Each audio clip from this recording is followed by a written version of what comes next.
I'm Liz Neisloss, in for Jim Browdy. Tonight on Greater Boston, I'm joined by one of the women who drove a major change in Massachusetts, signed into law yesterday, banning discrimination against natural and protective hairstyles across the state. It all started with a detention and a prom ban over her own hairstyle more than 5 years ago.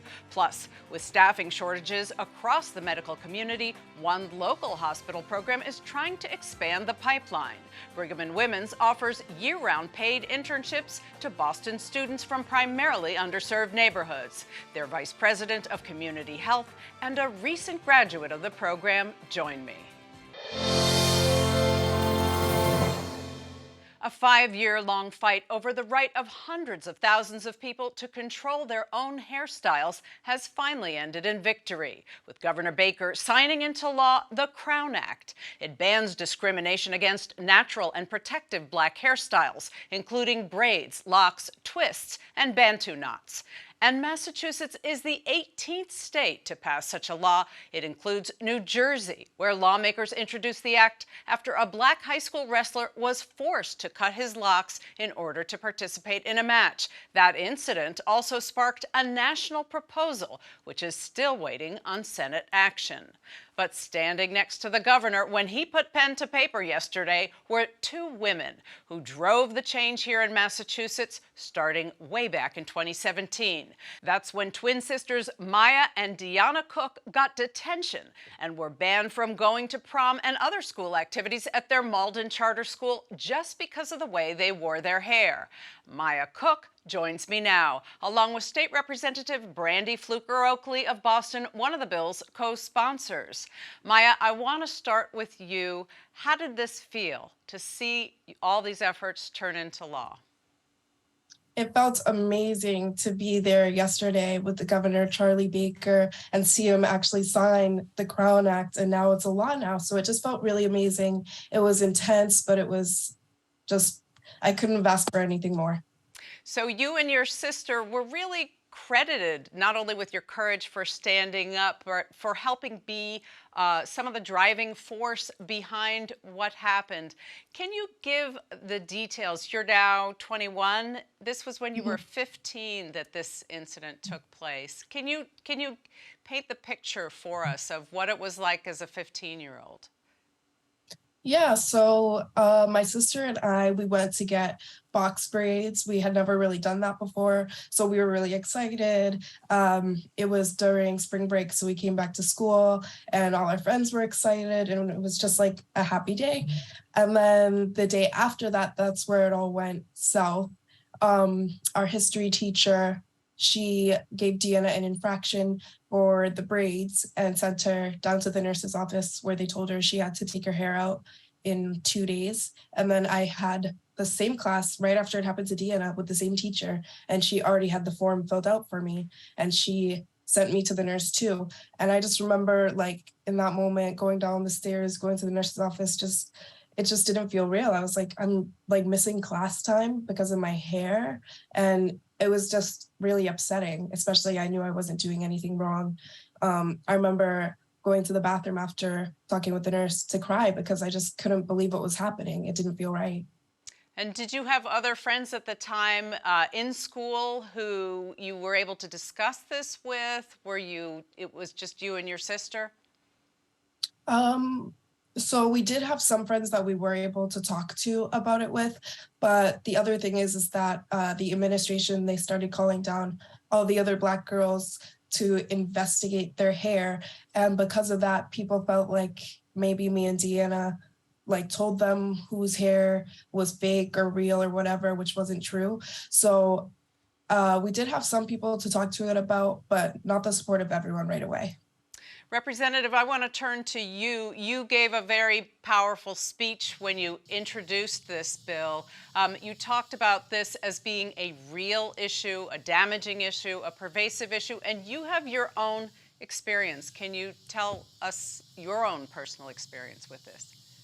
Yeah, I'd be happy to. I think what a lot of people don't understand is that as Black women and other people who have our texture hair. We are socialized very early about our hair. I can remember being a little girl having to sit for hours to get braids, or having to get what was then called a pressing curl. Now it's evolved to be a silk press.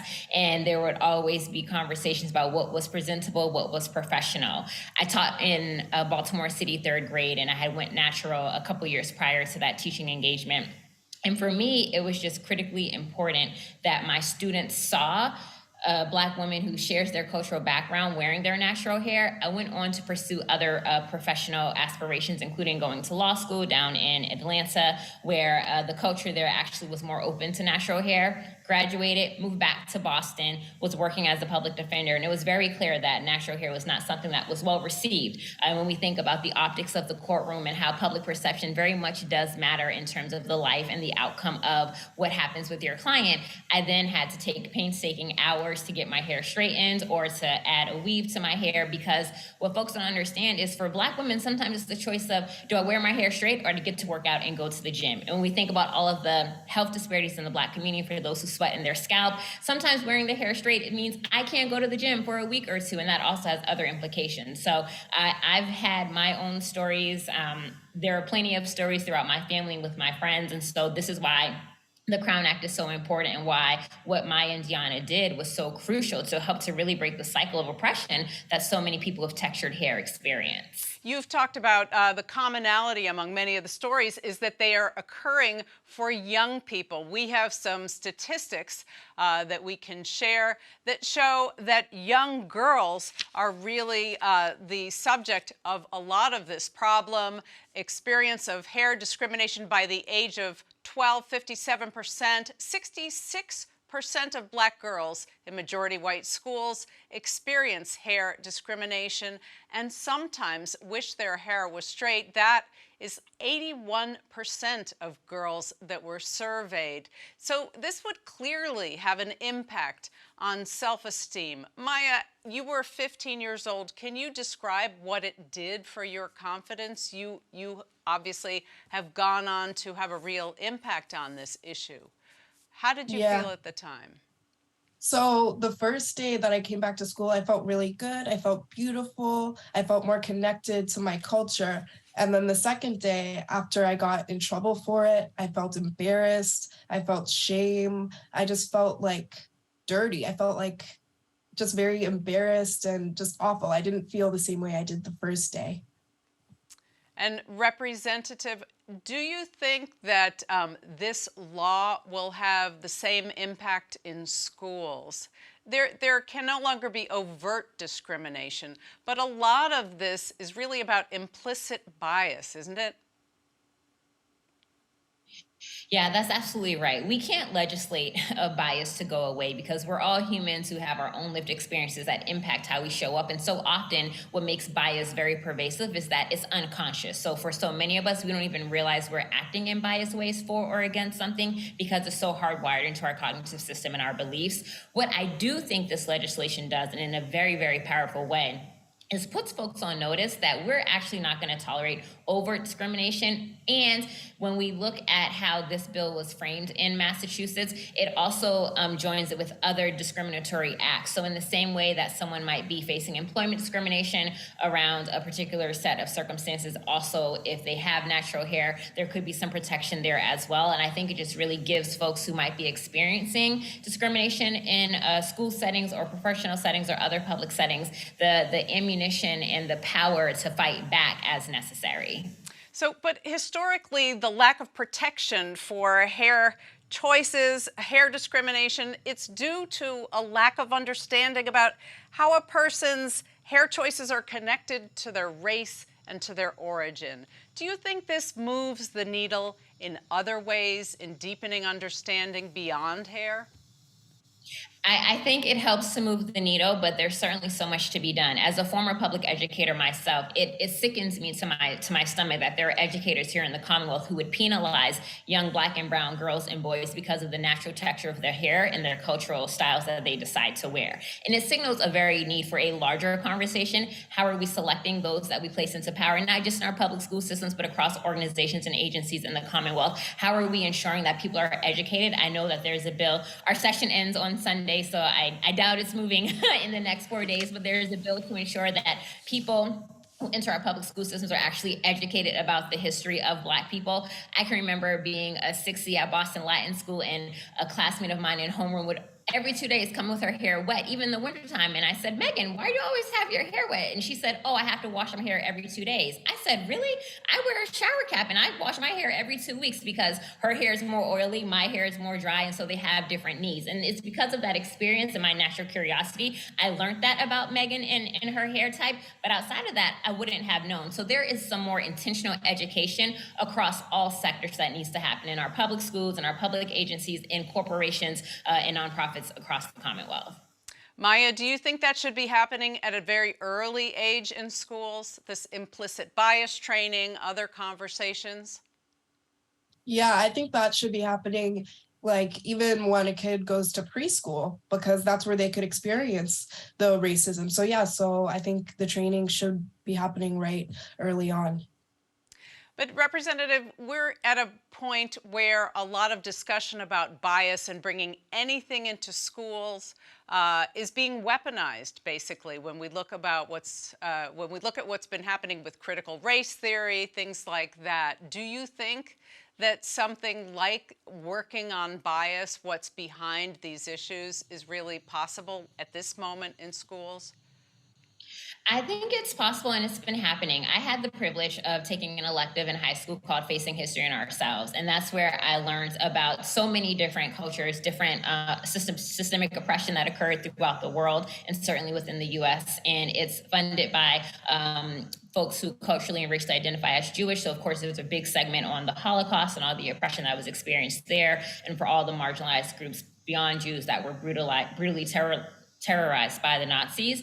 And so I think we've seen pockets of it throughout history. Certainly, there have been organizations that have been educating their own youth about their culture and what it means to own it and to walk into it. And so I think it's possible. It's just about having public courage and the will in order to make these policies actually enacted. Maya, how do you think you found your particular courage? How did you get involved in the progression that now is law?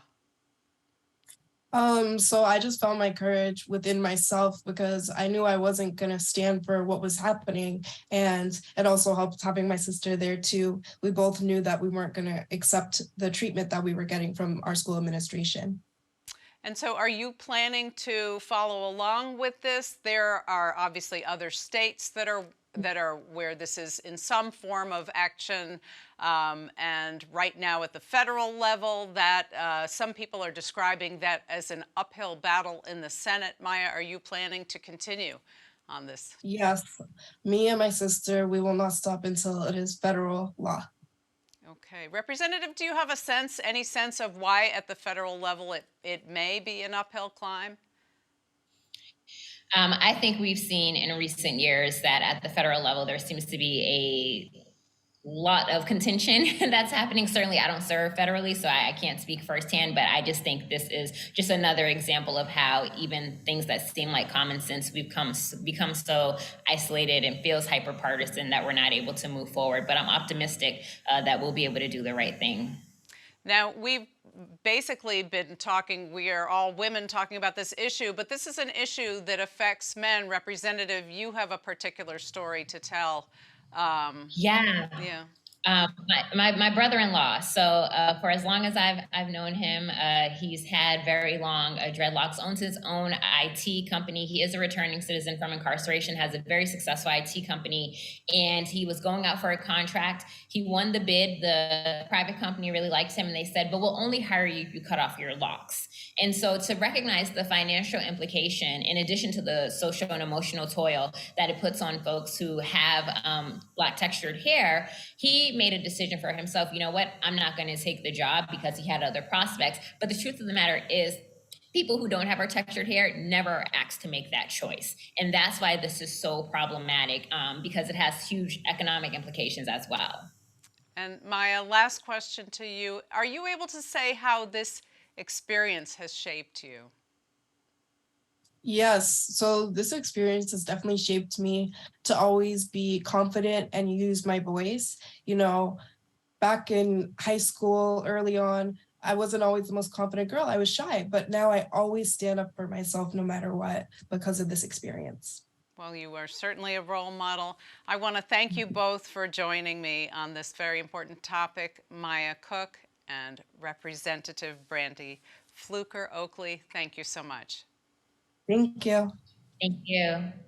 Next up, staff shortages have long been an issue for hospitals, and the pandemic has made things exponentially worse, with a combination of unexpected staffing gaps and sicker than usual patients, forcing many local operating rooms to close. As hospitals look for new ways to fill these roles, both now and in the future, many are trying to find untapped pipelines. Like Brigham and Women's Hospital, their Student Success Jobs program matches high school students, many from Boston's most underserved neighborhoods, with year-round paid internships in departments across the hospital. And as they've found, the benefits of the program are very much mutual. I'm joined by Devin O'Loughlin, a recent graduate of the program who will be studying nursing at Wagner College in the fall, and Dr. Claire Pierre, who leads the community health programs at Brigham and Women's Hospital. Thank you both for joining us. So, Dr. Pierre, let me start with you. What was the genesis of this idea? Well, it's great that you have us today, and I'm excited to share a little bit about our wonderful program. And we started actually because at the Brigham, we're committed to the communities we serve. And every 3 years, we have a process called the Community Health Needs Assessment, where we ask members of the community, individually or as a group, to share with us what their resources and strengths are, and what are the things they'd like us to partner with them on, or what they would like us to focus on. And the themes are probably what you've heard before: housing, food. But one of the things that came up a lot in every year was youth opportunities for employment and engagement. And we found that many of the young students that we started working with in schools were also interested in sciences and careers in healthcare. And so in 2001, we started this program to support our high school students by working with them and exposing them through paid internships to mentors with different careers across the healthcare field, in a way that would help them and inspire them to take on new roles in medicine, but also help us get exposed to the variety of skills and experiences that they bring. So what do the students get to do? Oh, it's great. You know, this year I got to review some of as a part of the program, after their internship, they can actually apply for a scholarship with us. And I got to review some of the scholarship applicants. And I think this student really illustrates what they get to do. So they come. And so Devin, you could tell us, what did you do? Well, it was sort of an array of things, really. I started SSJP in my sophomore year of high school. Every school year and summer, you have the opportunity to switch departments if you choose. But throughout my high school career, I worked in spectroscopy, which is brain imaging. I worked in OBGYN in the Fish Center in Chestnut Hill. And I worked in the Nurses Health Study, which is on Longwood Avenue. And all of those jobs sort of entailed very different things. For example, in spectroscopy, I had the privilege of learning a lot about coding and computer science, where I would use computer coding programs such as Python to anonymize patient files for use in education.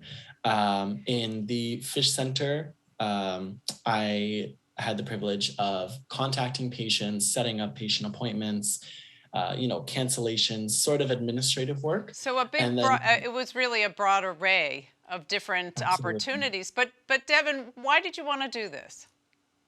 I wanted to do this because I really wanted to get my feet wet in terms of working in the healthcare system, because I knew from a very young age that I wanted to do something where I could help people with my own knowledge.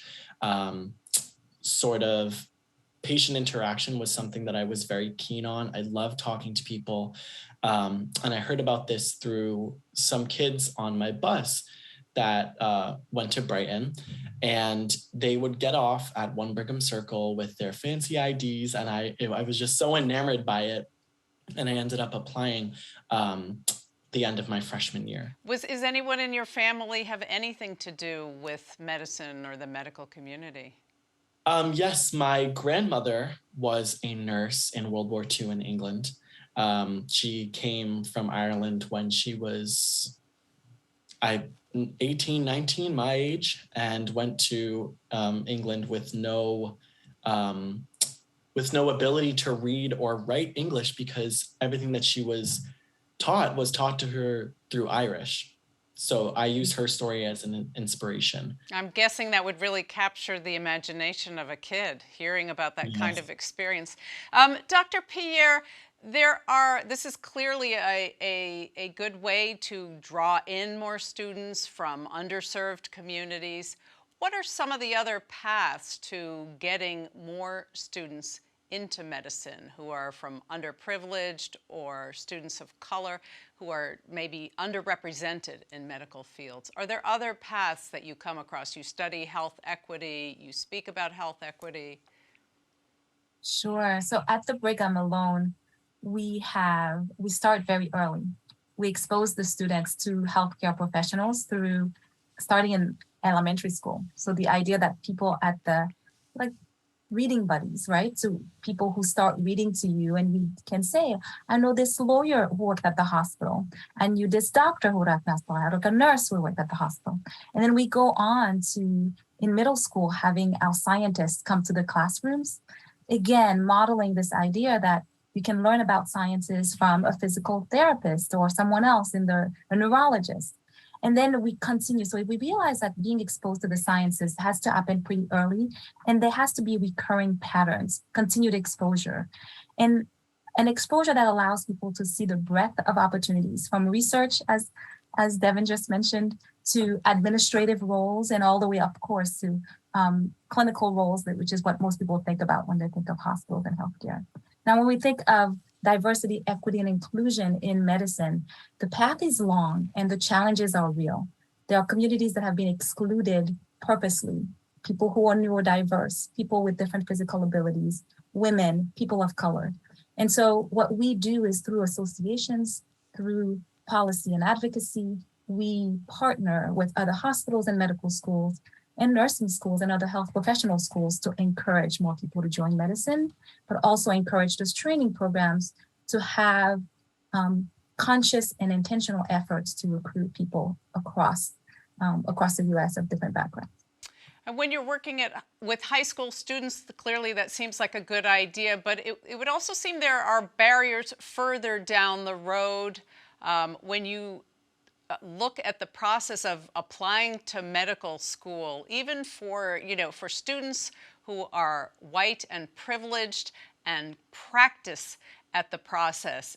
It's a high bar. So that's a world in itself, just getting into medical school, that's very difficult to break into. What has to change there? I think a few barriers are clear. One of them is that the requirements for getting into medical school are more and more competitive. People expect applicants to have some experience in healthcare, and internships are often not paid, which automatically excludes young aspiring clinicians who are finding themselves growing up in a family where they have to contribute financially to their family members. So they have to work in order to pay for college themselves, and they have to work to support their families. And so they can't take 6 months of an internship volunteering at a hospital. And so that's why our program is really designed to accompany students, not just through high school, we actually continue through college. So we stay in touch with them. We provide them college counseling. The mentors who are incredible at the Brigham and for whom we're extremely grateful, continue to stay in touch with them. We provide scholarship support, and then we provide mental health support. And I'll stop here if that's okay with you to highlight that the stress and the mental health burden that our youth is carrying is just beyond what we've seen, and it seems to be getting worse year after year.